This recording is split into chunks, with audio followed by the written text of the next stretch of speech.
all of my day timers. That's those things we used to use instead of calendars way back when. Oh, that was that book thing. Yeah, with those book things, you know. Yeah. And I would write my mileage every day. So I think I was bored one Saturday, and I was watching a golf tournament or something, and I totaled all my miles. Mm-hmm. I had over 1 million miles I'd been driving. Holy smokes, 1 million miles traveling. And so, that's incredible. Long story short, and why I'm bringing this back to the Uber, is that, see, driving to me is like walking for somebody else. Right. I don't even think about it because that's been my home behind the steering wheel.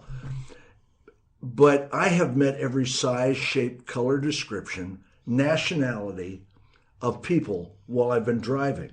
I have had so much fun. Oh, I can imagine it would be fun. And this is really true. I've had a few drunks in there and stuff like that, but it was right after I started Ubering. One night I picked up a couple at a saloon at the end of McCord Air Force Base. There's a bar right there. Mm-hmm. Yeah, there is. Yeah, and I can't remember the name of it, but the husband helps the wife out to the car, and I said, "Oh, this is going to be good."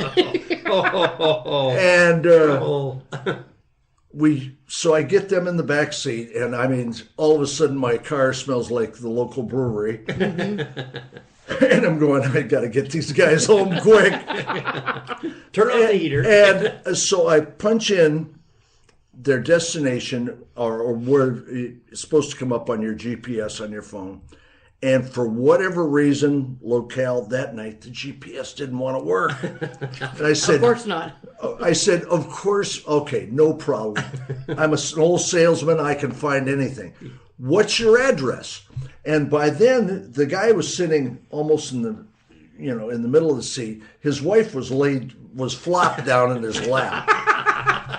And out of nowhere, I said, well, look, for some reason, my GPS is not working. What's your address? And all of a sudden, the woman rises up out of the seat and says, none of your business. Oh, good show.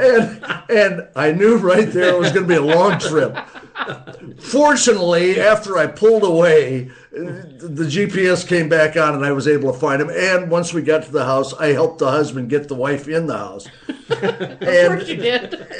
And so I don't drive late night Uber now anymore. No, it's but I've had a ball. It's I know this sounds like an advertisement, but for me, with my two other jobs with Colonial Life and King Vinyl Fencing, where they're 1099 jobs, so and they're commission.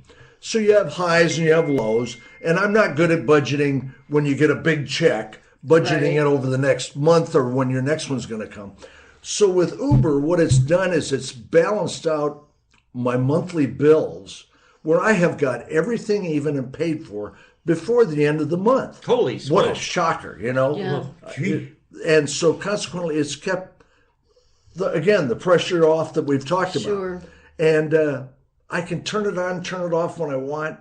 I think I'll go and turn it on and see if there's anything going on. And I'll pick up somebody and have wonderful conversations. Grandmother with her grandchild, take them to a museum. And it sounds like a fun job. It is. It's a ball. I love it. And like I said, you can tell I hate it because I'm so introverted, you know? Yeah, Yes. that would be the problem. Well, that's just a perfect picture we were of who you are. We were going to have Candace go ahead and at the end of the show here, because she always has the last word. I don't want to upset America. I want to make sure that Candace has the last word. But really, he does, because he always closes us out. So who really gets the last word? See, he doesn't think that I'm on to him. I'm totally on to him. You're totally on to him. I am. Candace, go ahead with the last word for our show today. Well, you know, this is exactly why we wanted you on the show, because of your love for our community, the love that just for humanity. I mean, it's a beautiful expression, and we're fortunate to have people like you in our community. So, one, I just want to thank you for that, because you're hard to find. People like you really don't grow on trees. No. And it's a lost art, the love of humanity to the degree that you have. So there used to be, if we went back in the 40s and 50s, we knew our neighbors. We knew who they were. We were involved in their lives, everybody's lives to a degree. That's right. And we are not anymore. And so we're just excited to be able to have you here on the show. So thank you. Well, it's been great. We're running out of time. I gave Candace the last word. And I do have to mention that she does have workshops coming up. Do you not? I do. I have, we're doing value creation.